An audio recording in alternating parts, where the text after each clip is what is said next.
All right, boys and girls, check this out. Capital One is one of the most popular credit card issuers. But why? Right? Why is that? Because of their lenient approval process. A lot of people go to Capital One immediately because they get approved very quickly. But in this video, I want to answer a simple question. Is this card right for you? Because that's why you're watching this, right? I want to kind of break it down who this card is for, or who this card issuer is for, who Capital One's not for. I'm going to give them their flowers and tell them what they do great, but as well as I'm going to tell them what they do bad. And in this video, I want to clear up some type of confusions you may have, whether or not you should get a Capital One credit card. So again, as always, if you like this video, hit that like button and also consider subscribing, and let's get into it. Now, first and foremost, who is Capital One for? We have to think long term, right? We have to think, who are their target audience? For us, especially if I'm going to apply for this card, I have to think not only first base, but I want to think second base, third base, home run. And I'm going to get my partner on the first base, right? You want to think long term. You see, Capital One focuses mainly on people who are getting started building or rebuilding their credit. So let's say, for instance, you're 18, you got your first job at McDonald's, you're a student in college, you want to get your credit established because you saw all this super cool credit travel hacking thing on Instagram. Or maybe you messed up your credit. You have collections, charge-off, hard inquiries, and you've decided to work with someone like me who send up disputes and increase your credit score, and now you want to rebuild. If you're that type of person, that is who Capital One ideally focuses on. They focus on the person who is getting started, who is building or rebuilding. So if that is you, then it would make sense to get any of their cards because you want to get your foot in the door. Okay, I don't know if you can see this, but this is me getting my foot in the door. Okay, I don't know if the camera can catch that, but if you want to get your foot in the door and get established so you can start building, then it makes sense for you. If you want a credit card issuer that's simple, that gets simple cash back like 1 to 2%, keeps it super simple so you don't have to think about crazy categories on where to spend your credit spend from, then Capital One is really great, okay? They also focus on small business owners that have zero annual fees so that way they can help them grow their businesses. So if that sounds like you're in that bucket, then by all means, Capital One is for you. But if you're in this separate bucket, if you're the opposite person of that, then this might not be for you. You see, if you're the type of person who wants really high credit limits, this card is not for you. If you're the type of person who wants to apply for multiple credit cards throughout the year, this card is not for you. If you're the type of person who does credit card churning, manufacturer spending, this card is not for you because they are known to shut down accounts just like that if they're not happy with what you're doing. Then this card is not for you. Lastly, if you're a premium travel hacker that are looking for the benefits, the lounge access, the free flights, the free hotels, the free continental breakfast, right? Then this card's not for you. You have to understand that they are mainly focused on this type of demographic. And if you don't fit in that bucket, you'll most likely have to search elsewhere.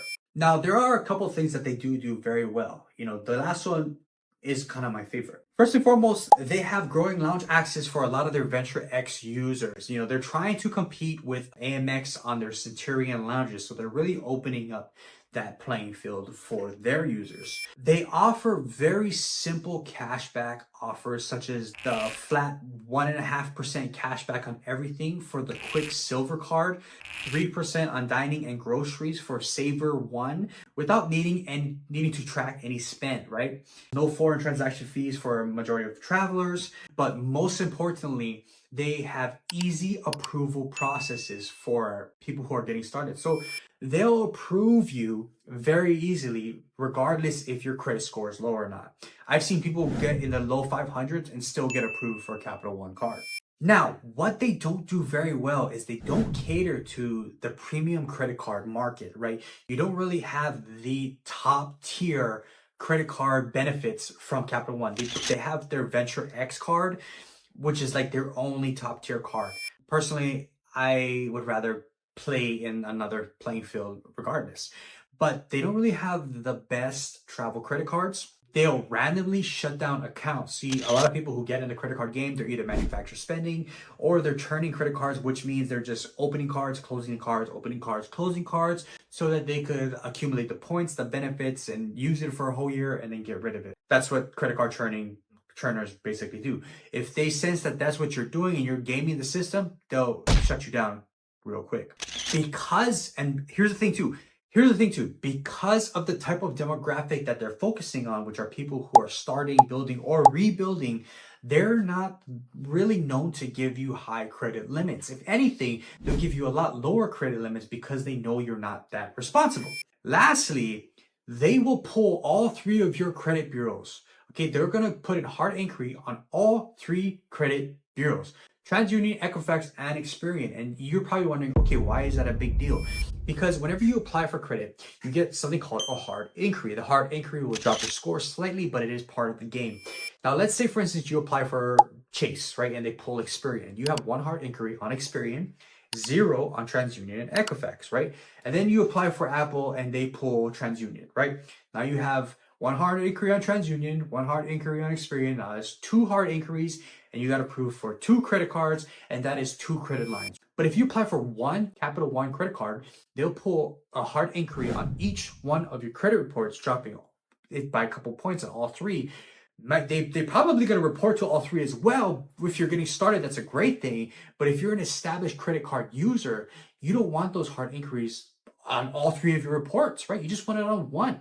That is one of the biggest things, reasons I don't personally enjoy working with Capital One. Again, if you don't fall in that bucket of a target demographic and you fall outside of the bucket, that is why this card or this card issuer isn't right for you. So you have to kind of decipher, what type of person am I, right? Am I just getting started, or am I already established? Do I need low credit limits, or do I need high credit limits, right? You have to really think about this. Lastly, here's a couple things that I want you to be aware of, okay? Check this out. You can only have 2 personal Capital One credit cards, right? How crazy is that? You can only have 2 of them. Unlike Chase or American Express, Capital One limits you to having 2 personal credit cards at a time. Venture X, like I said, is their only true premium credit card that they have. And again, they're not friendly with credit card churners, so they will shut you down. So keep that in mind. But to bring this all full circle, if you fall in the bucket of you're just getting started, you're just rebuilding, or you're building up from where you're at, then a Capital One makes sense. But if you're someone who's looking long-term, wants to leverage 0% interest credit for business, you need higher credit limits, maybe you want to travel more, maybe you want to do XYZ, whatever the case may be, that doesn't fit in that original bucket, then Capital One might not be the best option for you.